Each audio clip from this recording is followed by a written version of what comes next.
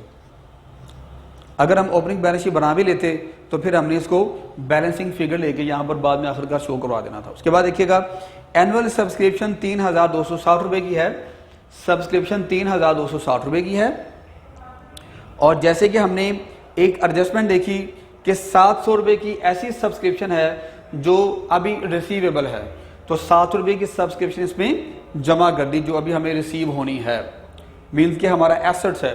इन दोनों को जमा करने के बाद ये आंसर आ गया। अब क्योंकि ऑन दी अदर हैंड ये हमारा एसेट भी है, तो इसको सब्सक्रिप्शन रिसीवेबल के नाम से बैलेंस शीट करंट एसेट्स में आपने 700 रुपये से शो करवा देना है। तो ये एडजस्टमेंट के दोनों ट्रीटमेंट हमने कर लिए।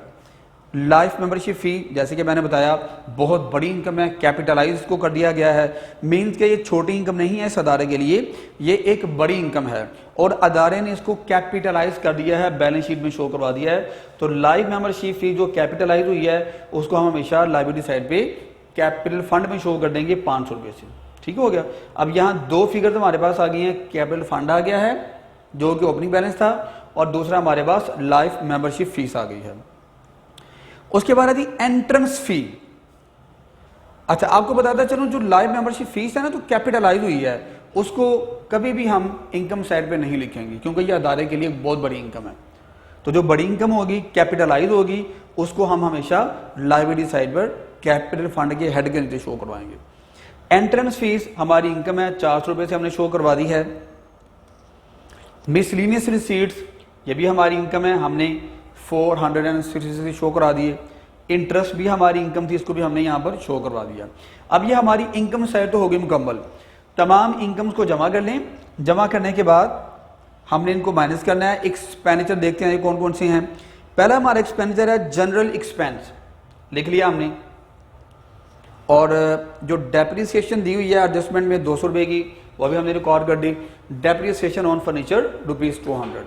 उसके बाद रेंट, जनरल एक्सपेंस रिकॉर्ड कर दिए, सैलरीज रिकॉर्ड कर दी, रेंट आ रहा है हमारे पास वो रिकॉर्ड कर दिया हमने, प्रिंटिंग रिकॉर्ड हो गई और एंड पे बचा बैलेंस कैरिड डाउन। ये जो एंड पे जो बैलेंस बच गया ना, ये हमेशा मौजूदा साल की बैलेंस शीट बनाते हुए कैश इन हैंड के तौर पर शो करवाते हैं। ठीक है, रिसीट एंड पेमेंट अकाउंट बनाते हुए जो हमारे पास बैलेंस बच जाता है उस बैलेंस को मौजूदा साल की बैलेंस शीट में एसेट साइड पर कैश इन हैंड के तौर पर रिकॉर्ड किया करते हैं। तो जो बैलेंस कैरिड डाउन है 1728 का, ये मौजूदा साल का कैश इन हैंड होगा, हमने इसको यहां पर रिकॉर्ड कर लिया। ठीक है, अब हमारा क्वेश्चन कंप्लीट है, जानिब चलते हैं कंप्लीशन की जानिब। जब हमने अच्छा फर्नीचर हमें दिया हुआ है 1600 रुपये का, उसमें से 200 रुपये की डेप्रिसिएशन माइनस कर दी, ये वही डेप्रिसिएशन थी जो हमने यहाँ पर शो करवाई थी, इसका डबल ट्रीटमेंट हमने कर दिया। तमाम इनकम्स को जमा करें, इनकम्स को जमा करने के बाद इसमें से माइनस करें तो ये 852 हमारे पास सरप्लस आ गया। ठीक हो गया। अब ये जो सरप्लस है इसको हमने यहाँ पर भी शो करवा देना है कैपिटल फंड के नीचे। ठीक, इन तीनों फिगर्स को ऐड करें, ऐड करने के बाद आपके पास जो लमसम आंसर आएगा उसको रिकॉर्ड करें, तो ये आपकी लायबिलिटी साइड होगी और इन तमाम को ऐड करेंगे तो ये आपके एसेट साइड होगी। तो बताओ ये तो क्वेश्चन था, बड़ा मुख्तसर क्वेश्चन था, ये लाहौर बोर्ड के हवाले से बड़ा अहम सवाल है, इसको आपने करना है, इसको ज़रूर देखें। पहली बार लेक्चर सुने, नहीं समझ आती एक बार फिर लेक्चर सुने, इंशाल्लाह आपके लिए आसानियाँ पैदा होंगी। दुआ में याद रखिएगा, अल्लाह ताला आपको अपने हिफ्ज़-ओ-अमान में रखे। अस्सलामु अलैकुम व रहमतुल्लाहि व बरकातुहू।